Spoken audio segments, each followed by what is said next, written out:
Hello and welcome back, my fellow budgetnistas. I'm Ruth and this is Books and Budgets. I have today a recap of my end of September, my second half of September budget. And quite truthfully, it got a little messy. When I'm being honest, there were challenges with this budget. There were things that I ran into that were problematic. And I thought maybe it would be a good chance to show how I have to kind of trim a little here or pull something from there. A good way to show how flexible a budget can be, because everybody's budget is personal, it is unique to only you, and there's no way that any YouTuber is ever going to be able to show you something that works exactly for your situation, I believe. If you are interested in seeing how flexible a budget can be, please join me for this video.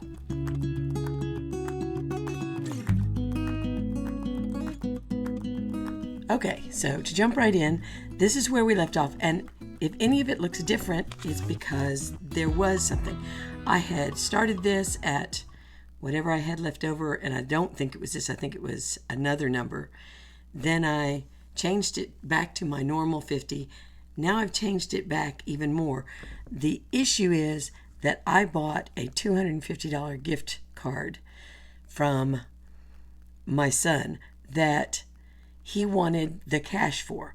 And I figured it would be no problem. I'll just use it for things I usually use cash for. The problem happened when I didn't use it all up in the last pay period. So I have, what is it? I put it on this on my draft, but not on my real one. This is my $50 checking buffer minus the $38.73 that was still on the card. I've since used $6.53 of it, something like that. Yes, $6.53. So I have $32.20, and I tried using the rest of that yesterday and ran into a problem. So that's going to take some figuring out. But the best I could figure out to do was, like I said, I did spend $6.53 this pay period. And so my final number for my checking buffer is $17.80 right now, which is the $50 minus the $32.20. I spend it and I account for it on this page, but I don't account for it because it doesn't come out of my checking account on this page, and somehow that makes it right. It has confused the heck out of me. I will balance my expense tracker to the penny. It will frustrate me if I don't. I will track it down, but the issues of taking some away from here and putting some in there and figuring out whether I need to add that or subtract that from the amount that's in my checking account to understand it correctly has really got me going. Anyway, last time we accounted for this. Let's see, this,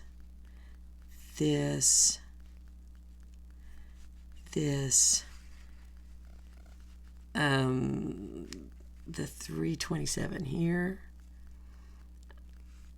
We went down and did, and I will zoom you in just a minute. The 1172, the 5160, the 125.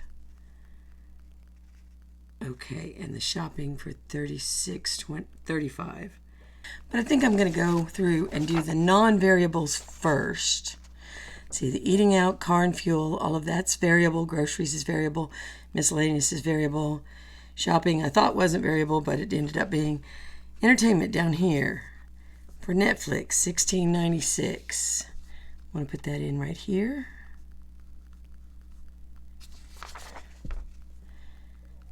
Eating out, miscellaneous, groceries, eating out, groceries. You see all these variable spending. That is what is getting me in trouble, and it's going to throw my whole month off, or my whole half month. Car and fuel, these are not as variable. The hair appointment $114. The lawn care, $30. And the entertainment, which is down here, for $20. All of those I took out in cash. When I go to have my hair done, she no longer is able to run my debit card without an extra fee, and I'm just as happy to swing through the drive-thru on the way or a week ahead of time. So I took it out now. My appointment is on the 10th, I believe. So let's see. The $114 for the hair appointment, the $30 for the lawn care, the $20 was $164 that I took out of the bank in cash. Life insurance, $55.79. It's got that. And let's see. Income. All right. I had this for shopping, which I was hoping I could just, maybe I would have enough money, a little bit of extra that I usually have, and it would just, I would be able to cash flow it. You're going to see why in a minute. I don't. I also had an additional charge that does not show up on here yet, because I would show it right here. I transferred this $20 to my son. He had car trouble, and we had to replace his battery. And when I went with him to buy a new battery, the difference between the mid-level battery and the more premium battery was $20. But it was a full year's worth of warranty and another 250 cranking amps. And I said, for $20, that's well worth it. And I said I would be willing to pay the $20. So what I really need to do is make this $56.35. Okay, and then that will account for that. I had to go to a second tracker sheet this time. Transferred $120 for my insurance. The end of the month transfer. Savings was $405. And that's all of this stuff and my utility sinking fund.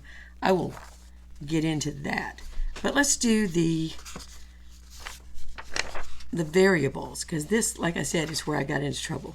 First of all, the very first thing, remember last time I put my groceries here, my eating out here, and then I promptly wrote all my eating out expenses on the wrong one. So I changed them over. But you'll notice I started with the $14.22, which is right here.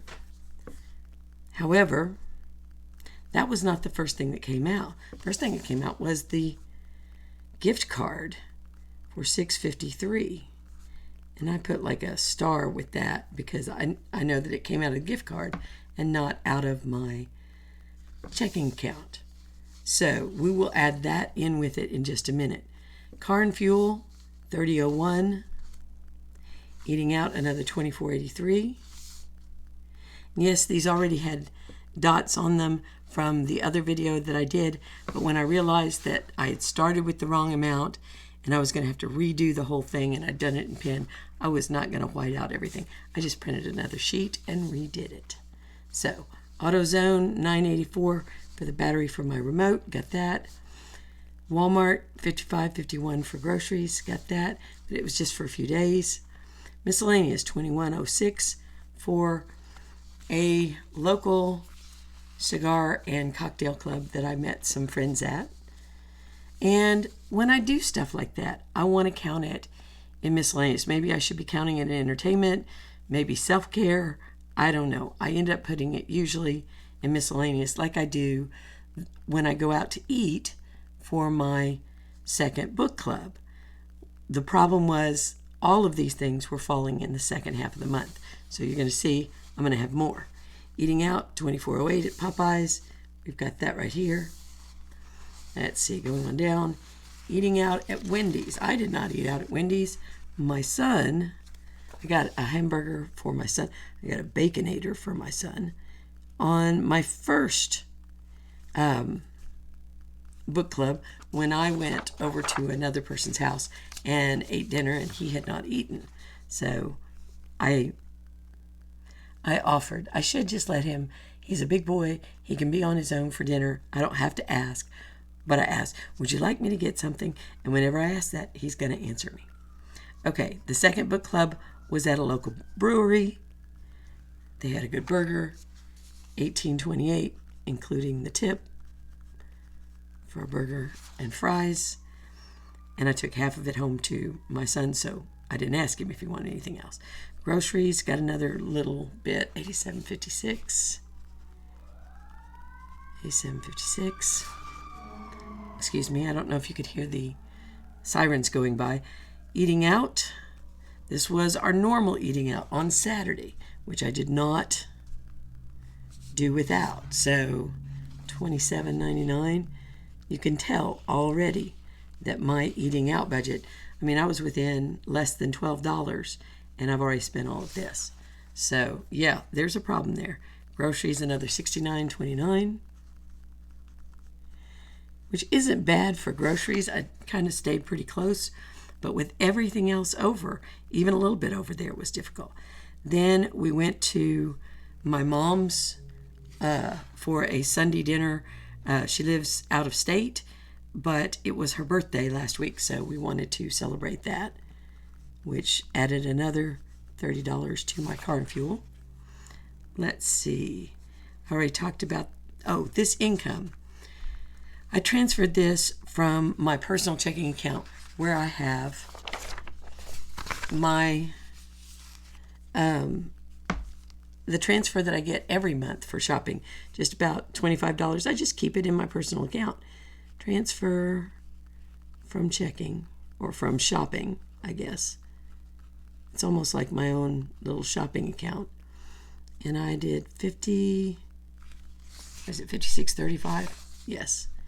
56.35 to offset this money that I spent here. Like I said, I didn't end up having the overage, so that needed to come from somewhere. That was one of the adjustments that I made, and I'll talk about some others in a minute. Okay, so that's got that. Let's add these up and then put them where they need to go. And I'm just going to add them manually. Let's see, 3 and 3 is 6, 9, 18, 2, 7, 10, 19, 10, 21, 111.98, which is exactly what I got when I added it with my calculator. So instead of 75, it was 111.98. That's $36, nearly $37 over.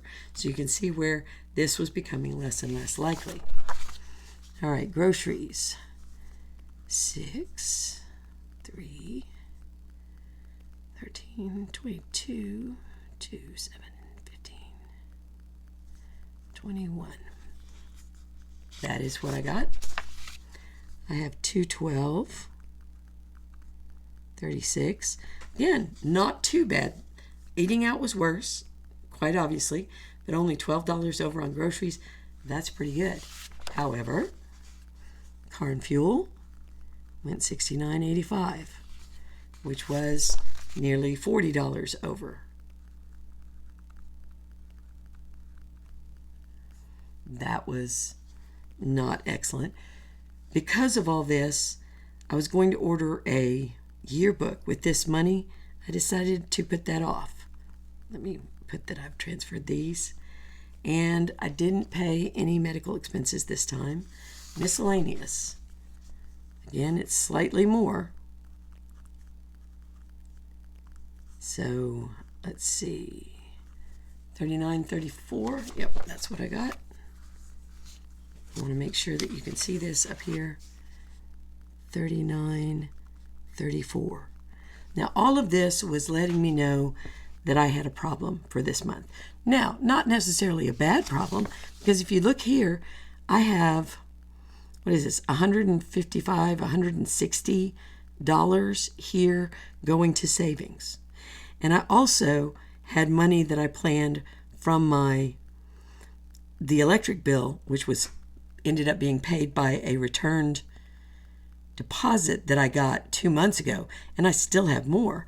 I was going to deposit some into my utility sinking fund. So I have $400 earmarked for going into savings. Going over here by $70 isn't that big a deal. I could just put less in savings. But I've gotten to the point in this budgeting journey that if I can't meet my savings goals, meet or exceed my savings goals, I'm disappointed. And then it becomes, where am I going to take it out? How am I going to make adjustments that feel good? It's all the same money. It's eventually coming from and going to the same accounts. However, sometimes it feels good and sometimes it doesn't. So one of the decisions I made was to transfer this money from my shopping account.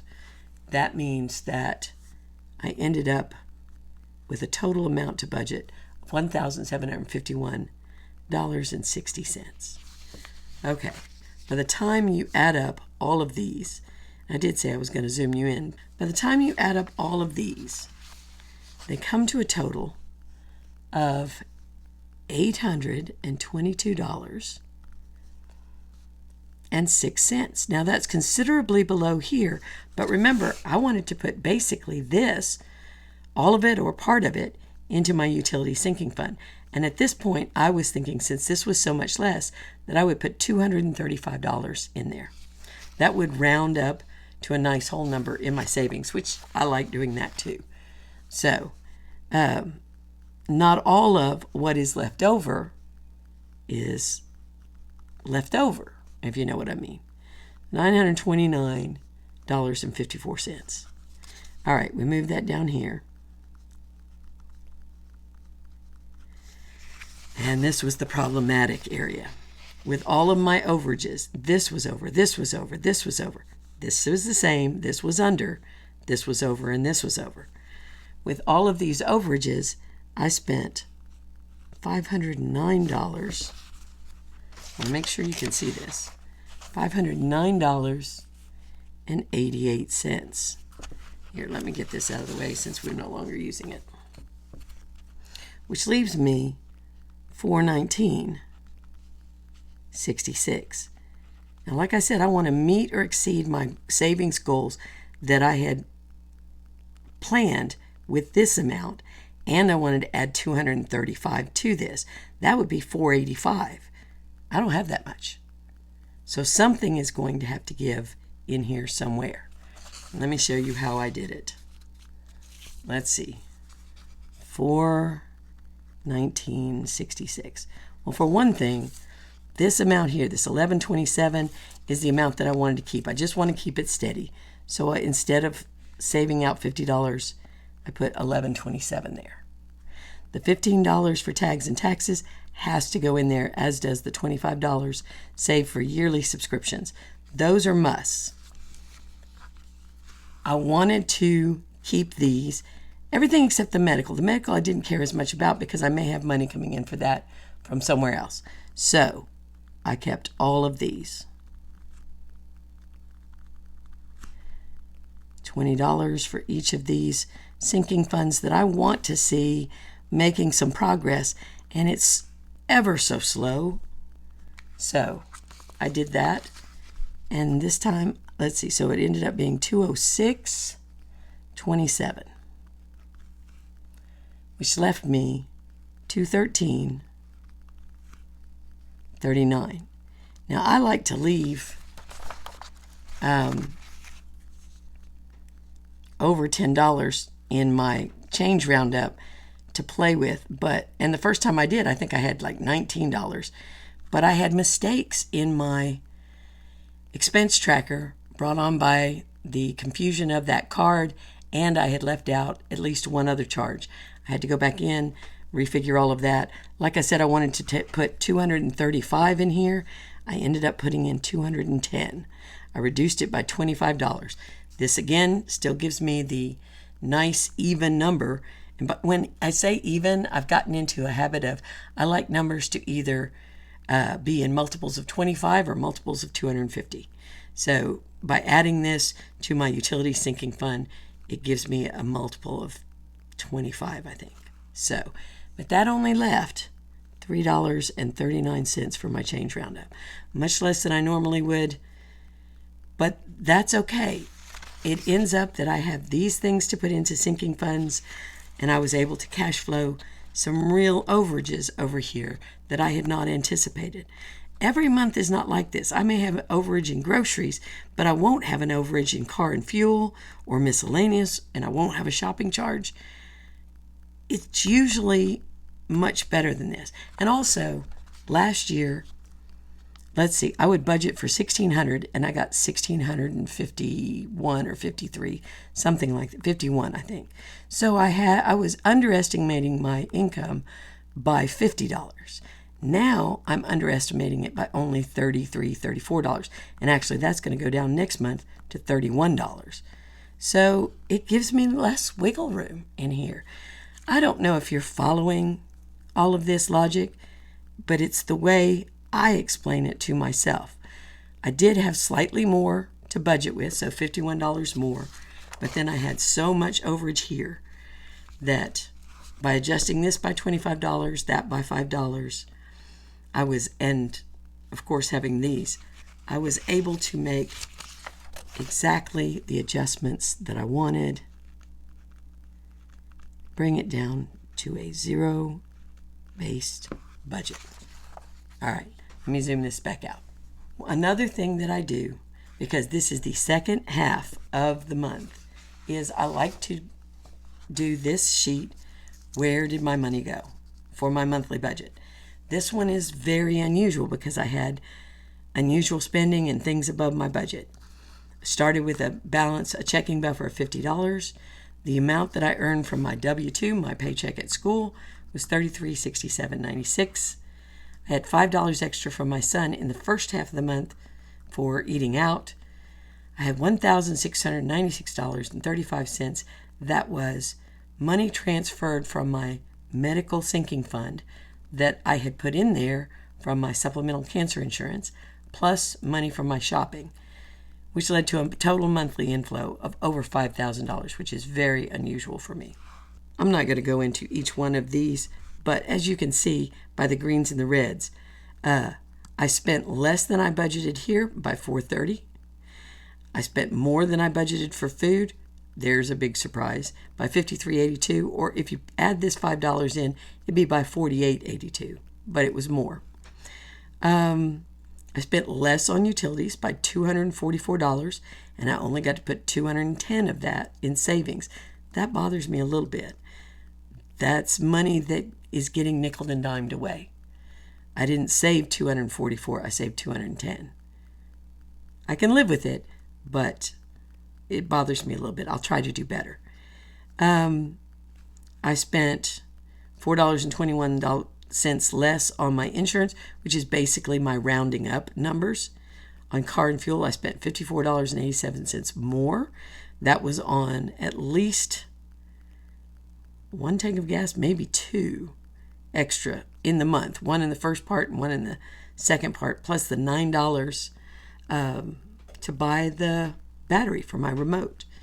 Personal care, $1 less. That's my overage that I figure in. Entertainment, this is my overage that I figure in. Medical, this was that whopping huge number that I was paying medical bills with. Shopping, I went over by $56.35. I spent the $25 and sent it to that account. So technically you could say some of that came back to here. But school, I spent less than I anticipated, and that was because I was going to do even $25 more for that yearbook, but everything was over so much, I just took it easy. Miscellaneous, I was over by $9.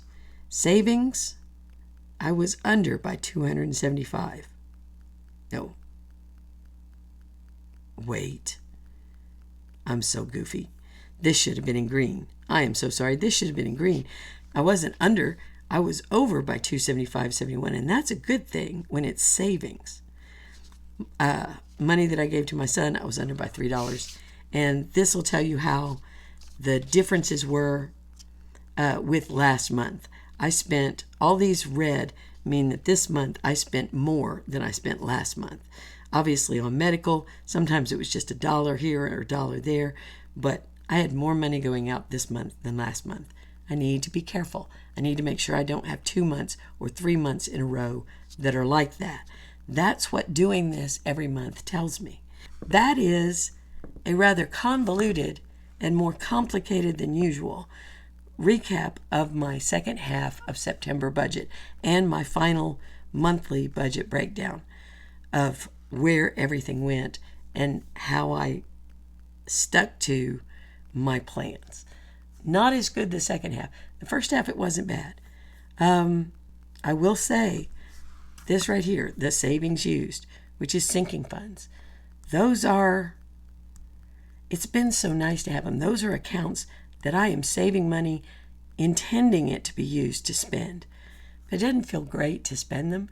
Once you've got them in there and you see that even if you have your savings broken down into buckets or categories, I have mine broken down on paper into categories, but even with that, I like to, at the very end, add the whole thing up, and it's getting to be a nice bigger number. That number, my savings number, is what triggered my budget journey. When that number got down to not just a lower than usual amount, when it got to an amount that scared me, an amount that had an emotional, and I think it was below 5,000. Maybe it's when it dropped below 3,000. I believe in the end there was a point where it got almost to 1,500, and that was for all of my savings, all emergency, all sinking funds, because I didn't have sinking funds. This is before budgeting. I didn't have anything. I had a savings account, and it had gone gradually over a few years from 15,000 to 10,000, from 10,000 to 5,000, from 5,000 to below, and that's the number that triggered my motivation, and I said something has to change. Well, as I said, now I keep these separate. I plan for things like car maintenance and home maintenance and medical funds. I have these, and they never, by using them, none of my day-to-day spending is ever threatened or rocked or upset very much. All of that's a fantastic thing. However, I put these into a savings account or a high yield savings account, and on this piece of paper, let me see if I can find it. I don't have this one filled out, but on a piece of paper just like this, I track the balance in each one of these sinking funds for my high yield savings and for my local savings. And you'll notice over here are totals that come down to right here, one total number. And when that number gets kind of big, I start feeling so proud of myself. And taking $1,600 out of it this month, well, it's a hit. It's hard not to have some of those emotional feelings of, oh no, what am I doing wrong? I'm not doing anything wrong. This is exactly what I planned for so that it wouldn't be a problem. But there are emotional issues to budgeting, and I have the alarms going off saying, you need to look at it, you need to look at it. And I will. Also, a lot of that money, $1,640 of it, I didn't even have before this month. It came from my supplemental cancer insurance. And without that, I would really be feeling the pinch or feeling that little bit of panic. What am I doing wrong? What am I doing wrong? So I just need to keep tracking, keep aware of the situation so that I don't have to have any of those sleepless nights or really worrisome trains of thought that I had before I started budgeting. All right, I'm going to get out of here. It's late on a Sunday night. I need to get to bed and get to school tomorrow morning. Tomorrow you can expect, hopefully, my Monday Metrics video. I had a much better week this week than last week, so stay tuned for that. And I'm just going to get out of here and see you later. If this has been helpful, if you've been encouraged in any way, please hit that like button for me. It lets me know that you're there, and I really appreciate it. Until I see you tomorrow, have a good one.